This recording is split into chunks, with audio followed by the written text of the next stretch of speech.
पाक आर्मी में जितने भी बड़े बड़े जनरल और सिपह सलार बनते आए हैं, उन सब के बाप दादा, मामू, ताया और ससुर पहले से फौज में बड़े ओहदों पर फाइज हुए हैं। अगर आप भी आज तक यही समझते आए हैं तो आप गलती पर हैं। पाकिस्तान में तो ऐसे ऐसे जनरल्स भी आर्मी चीफ लगे हैं जिनके वालिद किसान थे, कोई मजदूरी करता था तो कोई बैंड बाजा बजाया करता। अपने घर से मीलों दूर खच्चर पर बैठकर स्कूल जाने और स्कूल में दरख्त तले टाट पर बैठकर जेवरे तालीम से आरास्ता होने वाले भी आर्मी चीफ बने हैं। तो जनाब, हम आज की वीडियो में यही जानने वाले हैं कि फील्ड मार्शल अयूब खान से लेकर जनरल आसिम मुनीर तक हमारे तमाम आर्मी चीफ्स और ISI के DGs के वालिद साहबान अपने घर वालों का पेट पालने के लिए क्या नौकरी करते थे।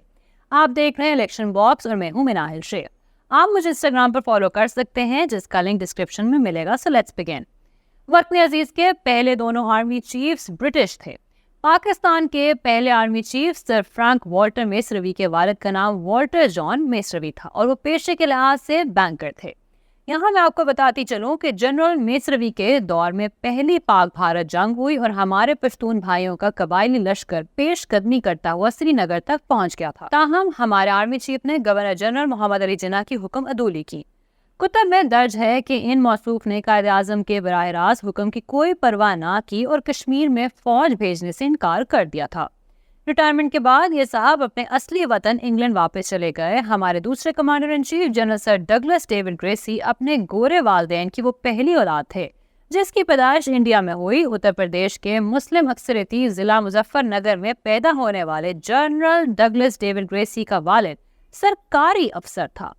पाकिस्तान के तीसरे army chief field marshal Mohammad Ayub Khan जिला हजारा के नवाही इलाके रेहाना के हिंदको घराने से ताल्लुक रखते थे।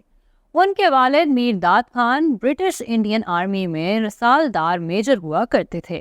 क़याम पाकिस्तान के वक्त ब्रिगेडियर अयूब खान सीनियरिटी के एतबार से 10वें नंबर पर थे। दोस्तों, ये अयूब खान ही थे जो अपने ज़माने तालिब इल्मी में खच्चर पर बैठकर अपने स्कूल जाया करते थे। सदर अयूब खान मार्शल लॉ के बाद 11 सालों तक पाकिस्तान पर बिला शिरकत गैर हुक्मरानी करते रहे। याद रहे कि अयूब खान वो पहले मुकामी या देसी फौजी अफसर थे जो कमांडर इन चीफ बने। चौथे आर्मी चीफ का नाम जनरल मोहम्मद मूसा खान था जो कोयटा की हजारा बरादरी से ताल्लुक रखते थे। उनके वालिद सरदार यजदान खान हजारा अफगानिस्तान से हिजरत करके ब्रिटिश बलोचिस्तान आबाद हुए थे। 1965 की पाक भारत जंग के दौरान अयूब खान सदर पाकिस्तान जबकि जनरल मोहम्मद मूसा खान पाक फौज के कमांडर इन चीफ थे। कम लोग जानते हैं कि जनरल मूसा खान की वसीयत के मुताबिक उन्हें आर्मी कब्रिस्तान की बजाय ईरान के शहर मशहद में वाक़या हजरत इमाम रजा के मज़ार के अहाते में असूदा खाक किया गया। पांचवें army chief general Yahya Khan Chakwal से ताल्लुक रखने वाले कजलबाज थे। उनके वालिद Agha Sadat Ali Khan Indian royal police में मुलाजमत करते थे। याया खान 18 सितंबर 1966 से लेकर 20 सितंबर 1971 तक कमांडर इन चीफ रहे। पाकिस्तान की सियासी तारीख की वर्गगर्दानी की जाए तो जनरल याया खान एक विलन की शक्ल में नजर आते हैं। उन्हीं के दौर में पाकिस्तान 2 लख्त हुआ। सकूत ढाका को अभी 4 दिन गुजरे थे कि याया खान ने सदारत और कमांडर इन चीफ के ओहदे से इस्तीफा दे दिया। याद रहे कि जुल्फिकार अली भुट्टो के दौरे हुकूमत में जनरल रिटायर्ड याया खान और उनकी खास बेगम अकलीम अख्तर अलमारूफ जनरल रानी एक तवील अरसे तक घर में नजर बंद रहे।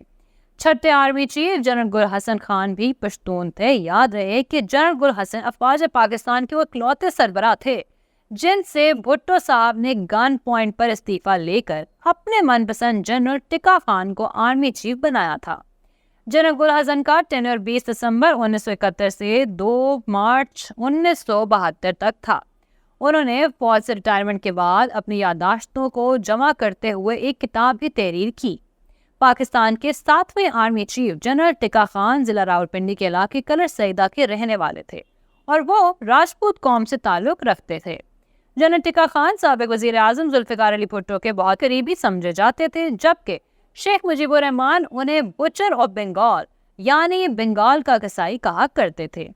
पाक आर्मी के 8वें चीफ जनरल मोहम्मद ज़ियाउल हक थे। मशरकी पंजाब के जालंधर शहर की आराई बरादरी के सपूत मोहम्मद ज़ियाउल हक एक मिडिल क्लास फैमिली से ताल्लुक रखते थे। उनके वालिद मोहम्मद अकबर एक गरीब किसान थे। किताबों में ये भी तहरीर है कि जनरल ज़िया के वालिद एक तवील अरसे तक इंडियन आर्मी से वाबस्ता रहे और वहाँ बगलची थे, یعنی وہ فوجیوں کے میس اور دیگر مواقع پر بلانے کے لیے باجا بجانے کا کام کیا کرتے تھے۔ یہاں میں آپ کے گوش گزار کرتی چلوں کہ 1 مارچ 1974 کو وزیر اعظم ذوالفقار علی بھٹو نے لیفٹیننٹ جنرل ضیاء الحق کو جرنیل کے عہدے پر ترقی دے کر چیف آف آرمی اسٹاف بنایا، لیکن پھر جنرل ضیاء نے 1977 میں ملک میں مارشل لاء لگاتے ہوئے بھٹو حکومت کا خاتمہ کر دیا اور خود صدر پاکستان بن بیٹھے۔ جنرل ضیاء کی لیفٹیننٹ جنرل رحیم الدین خان افریدی سے خوب دوستی تھی۔ جنرل رحیم الدین کے چچا ذاکر حسین خان ہندوستان کے صدر بھی بنے تھے۔ لیفٹیننٹ جنرل رحیم الدین خان نے اپنی دونوں بیٹیوں کی شادیاں فوجی گھرانوں میں کی۔ ان کی بڑی بیٹی جنرل محمد ضیاء الحق کی بہو بنی، جبکہ چھوٹی بیٹی کی شادی ISI کے سربراہ جنرل اختر عبدالرحمان کے بیٹے سے ہوئی۔ کم لوگ جانتے ہیں کہ جنرل اختر عبدالرحمان جہانگیر خان ترین کے خالو تھے۔ یاد رہے کہ 17 اگست 1988 کو بھاولپور میں ہونے والے طیارے حادثے میں جنرل محمد ضیاء الحق کے ساتھ جنرل اختر عبدالرحمان بھی شہید ہوئے تھے۔ نویں army chief general Mirza Muhammad Aslam bag Mirza Mughal تھے۔ بھارتی ریاست اتر پردیش کے ضلع اعظم گڑھ کی اردو سپیکنگ فیملی میں پیدا ہونے والے مرزا محمد اسلم بیگ آزادی کے بعد ہجرت کر کے پاکستان آباد ہو گئے۔ ان کے والد مرتضیٰ بیگ اپنے زمانے کے نامی گرامی وکیل تھے اور وہ الہ آباد ہائی کورٹ میں پریکٹس کیا کرتے تھے۔ افواج پاکستان کے 10ویں سربراہ جنرل آصف نواز جنجوعہ راجپوت فیملی سے تعلق رکھتے تھے اور ان کا خاندان چکری راجگان ضلع جہلم میں آباد تھا۔ جنرل آصف نواز کے والد Raja Abdul Ghafoor Janjua Indian army officer تھے، جبکہ ان کے دادا بھی انڈین آرمی میں ملازمت کرتے تھے۔ جنرل جنجوعہ اپنی سروس کے دوران ہی 8 جنوری 1993 کو جاگنگ ٹریک پر دل کا دورہ پڑنے سے وفات پا گئے۔ جنرل صاحب کی بیوہ نے الزام عائد کیا کہ ان کے شوہر کی موت ہارٹ اٹیک کی وجہ سے نہیں ہوئی، بلکہ انہیں حکومت نے زہر دے کر قتل کیا ہے۔ پاک فوج کے 11ویں سالار کا نام جنرل عبدالوحید کاکڑ تھا، جسے میاں نواز شریف نے 4 سینئر جرنیلوں پر ترجیح دیتے ہوئے کمان سونپی تھی۔ جنرل عبدالوحید پشتون قبیلے کاکڑ سے تعلق رکھتے تھے اور ان کا خاندان بلوچستان کے علاقہ یوب میں آباد تھا۔ ان کے چچا سردار عبدالرب نشتر پاکستان کے بانیان میں شمار ہوتے ہیں۔ میں اپنی ایک ویڈیو میں آپ کو بتا چکی ہوں کہ ایک روز سینئر صحافی رو کلاسرا نے ملاقات کے دوران سابق army chief general Qamar Javed Bajwa سے پوچھا، سر آپ کا فیورٹ آرمی چیف کون سا رہا ہے؟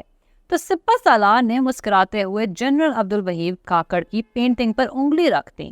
میڈیا کی آنکھ اخباری نمائندوں کے جمگٹھوں، شام کے پرتکلف کھانوں، خوابوں، ڈھابوں اور سوشل ایونٹ سے بے نیاز 86 سالہ جنرل ریٹائرڈ عبدالوحید کاکڑ راولپنڈی شہر میں خاموشی سے اپنی ریٹائرڈ لائف گزار رہے ہیں۔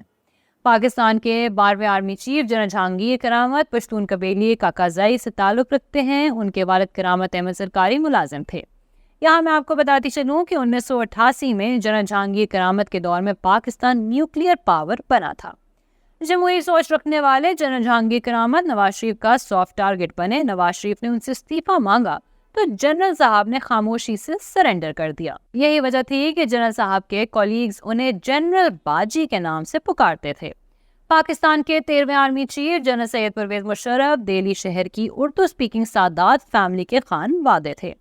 ہجرت کے بعد ان کا خاندان کراچی آ کر رہنے لگا۔ کم لوگ جانتے ہیں کہ سید پرویز مشرف کا بچپن ترکی میں گزرا، کیونکہ ان کے والد سید مشرف الدین سفارتکار تھے اور وہ ترکی کے کیپٹل انقرہ میں پاکستانی ایمبیسی میں سروسز دے رہے تھے۔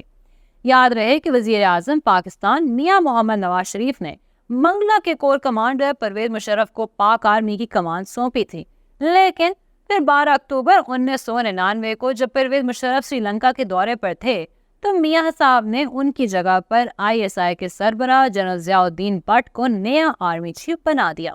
یہاں میاں صاحب کو لینے کے دینے پڑ گئے۔ راولپنڈی کے اس وقت کے corps commander lieutenant general Mahmood Ahmed کے آرڈرز پر نئے نویلے آرمی چیف جنرل بٹ اور ان کے باس میاں نواز شریف کو گرفتار کر لیا گیا۔ اس کے چند گھنٹے بعد معزول army chief general Pervez Musharraf ایک بار پھر سے اپنے عہدے پر بحال ہو گئے۔ وزیر اعظم نواز شریف کو اٹک قلعے میں قید کر لیا گیا اور یوں جنرل پرویز مشرف خود چیف ایگزیکٹو آف پاکستان بن گئے۔ پاک آرمی کے 14ویں چیف اشفاق پرویز کیانی کا تعلق گکھڑ کیانی فیملی سے ہے۔ جنرل اشفاق پرویز کیانی کے والد پاک آرمی میں جونیئر آفیسر تھے اور صوبیدار میجر کے رینک پر ریٹائرڈ ہوئے تھے۔ یاد رہے کہ جنرل اشفاق پرویز کیانی کو زرداری دور میں مدت ملازمت میں توسیع دی گئی تھی اور وہ 6 سال تک سپہ سالار رہے۔ अफवाज पाकिस्तान के 15वें सिपह सलार जनरल राहील शरीफ जिला गुजरात के मशहूर कस्बे कुंजा से ताल्लुक रखते हैं और वो भट्टी राजपूत हैं। वो आर्मी बैकग्राउंड रखते हैं। उनके वालिद मेजर मोहम्मद शरीफ भट्टी क़याम पाकिस्तान से पहले इंडियन आर्मी के ऑफिसर थे और उन्होंने दूसरी जंग अजीम भी लड़ी थी। 71 की जंग में निशान हैदर पाने वाले मेजर शबीर शरीफ शहीद जनरल राहील के बड़े भाईजान थे। याद रहे कि मेजर शबीर शरीफ और साबिक सदर Pakistan general Pervez Musharraf course mates थे। यहाँ मैं आपको बताती चलूँ कि 1965 की पाक भारत जंग के हीरो और मादरे वतन के दिफा की खातिर अगले मोर्चों पर जा जाकर लड़ने वाले मेजर राजा अजीज भट्टी शहीद राहील शरीफ के मामू जान थे। मेजर राजा अजीज भट्टी शहीद को उनकी बहादुरी के सिले में निशान हैदर से नवाजा गया।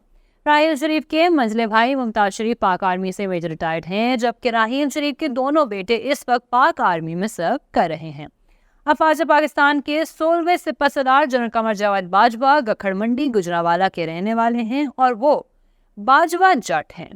उनके वालिद लेफ्टिनेंट कर्नल इकबाल बाजवा जिन दिनों कोयटा कंटोनमेंट में तैनात थे तो वो अपनी सर्विसेज के दौरान ही 1967 में इंतकाल कर गए। याद रहे कि उस वक्त कमर जावेद की उम्र 7 बरस थी और वो अपने 5 बहन भाइयों में सबसे छोटे थे। पाक आर्मी के 17वें मौजूदा सिपह सलार जनरल सैयद आसिम मुनीर का ताल्लुक रावलपिंडी शहर से है। वो फाज और सादात घराने के चश्मो चराग जनरल सैयद आसिम मुनीर के वालिद बुजुर्गवार का नाम सैयद सरवर मुनीर था, जो कि तारकाबाद रावलपिंडी कैंट के सीबी टेक्निकल हाई स्कूल में प्रिंसिपल थे। सैयद आसिम मुनीर के वालिद पढ़े लिखे होने के साथ साथ दीनदार भी थे और उन्होंने मोहल्ले में मस्जिद और छोटा सा मदरसा बनवाया हुआ था। जनरल आसिम मुनीर के colleague general Sahir Shamshad Mirza chairman joint chief of staff committee हैं। यतीमी में पढ़ लिख कर फौजी जनरल बनने वाले जनरल साहिर की कहानी बहुत मुतासिर कुन है। वो अभी 7 साल के भी नहीं हुए थे कि पहले वालिद अल्लाह को प्यारे हुए और फिर उसके चंद महीने बाद वालिदा भी चल बसी। चकवाल से ताल्लुक रखने वाले साहिर शमशाद ने रावलपिंडी और इस्लामाबाद के सरकारी स्कूलों से तालीम हासिल की और इस वक्त फौज के सबसे बड़े ओहदे पर फायज हैं। जनरल साहिर शमशाद मिर्जा वो पहले जनरल नहीं जो यतीमी में पले बड़े। यहाँ मैं आपको बताती चलूँ कि ISI के सरबराह रहने वाले लेफ्टिनेंट जनरल अख्तर अब्दुल रहमान 4 साल की उम्र में वालिद के साए से महरूम हुए। उनके वालिद अब्दुल रहमान खान पेशे के लिहाज से डॉक्टर थे। जनरल अख्तर अब्दुल रहमान की त्यारा हादसा में मौत के बाद जनरल हमीद गुल ISI के नए DG बने। हमीद गुल के वालिद मोहम्मद खान सरगोदा में मुकीम थे और वो खेती बाड़ी किया करते। उनकी थोड़ी बहुत ज़राई अराजी थी और वहीं से सारे घर का गुजर बसर होता। हमीद गुल के बाद जनरल शमसुर रहमान कल्लू ने ISI की बागडोर संभाली। मियांवाली में आबाद जनरल कल्लू का खानदान जदी पुश्ती फौजी घराना था। उनके वालिद ब्रिगेडियर फजल रहमान कल्लू, दादा रसालदार मेजर अब्दुल रहमान और पड़दादा भी फौज में थे। सफ़ेद दाढ़ी वाले ये बाबा जी आपको तबलीगी जमात के मुबल्लिग लग रहे होंगे। यकीनन ये तबलीगी जमात से वाबस्ता हैं, लेकिन 90 की दहाई यही बाबा जी ISI के DG थे। लाहौर के कश्मीरी घराने से ताल्लुक़ रखने वाले जनरल जावेद नासिर के वालिद मुलाजमत पेशा थे। मैं उम्मीद करती हूँ कि आज की वीडियो आपको पसंद आई होगी। अगर आप जनरल सैयद आसिम मुनीर के दिलचस्प हक़ाइक़ जानना चाहते हैं तो यहाँ ऊपर क्लिक करें। जनरल न्याज़ी की हिस्ट्री जानने के लिए यहाँ नीचे और जमाइमा गोल्डस्मिथ के फैक्ट्स आपको यहाँ मिलेंगे। वीडियो को लाइक और शेयर करें, इलेक्शन बॉक्स सब्सक्राइब करें और हमारी वीडियोस देखते रहें। अल्लाह हाफ़िज़।